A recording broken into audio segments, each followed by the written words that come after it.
kinonfirm ng Sergeant at Arms that he's no longer in the building. I'm waiting for the complete incident report anong oras umalis. In the meantime, kausap ko at nag-text sa akin yung kanyang wife. And I told her naman na I will papaabot ko sa Filipino people and sa 13 yung kanyang message. So sa 13, sabi niya, sana wag sayakin yung sakripisyo na ginawa ni Senator Bato.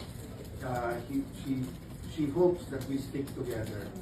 Tapos eto sabi niya sa akin, good PM sir, in behalf of my family, would like to thank you and all the other senators for all the support you have done for my husband. At the same time, I'd also like to ask for forgiveness for all the confusion and havoc it has created in the Senate. It is for this reason, I am sure that Ronald made his in quotation mark escape. He told me habang tumatagal kasi siya dyan sa loob ay mas nadadamay pa kayo. Alam namin hindi lulusubin ng MDLC, IDG, and police o sino pang mga militar ang Senate kung wala siya sa loob. Kaya kahit na gaano siya ka-safe dyan, mas nangibabaw pa rin para sa kanya ang safety ng lahat. Nung umalis ako ng Senate 9 PM, parang umuwi kami sa bahay, last namin na pag-usapan, dyan muna siya mag-stay put.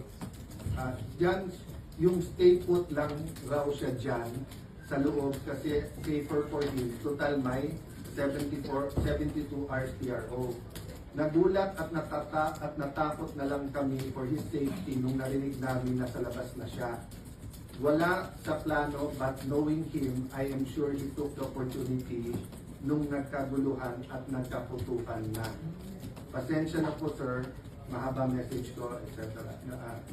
I really do want to thank you and ask for your forgiveness and understanding. Ito lang ang paraan, hoping you find time to read this message. No? So what I did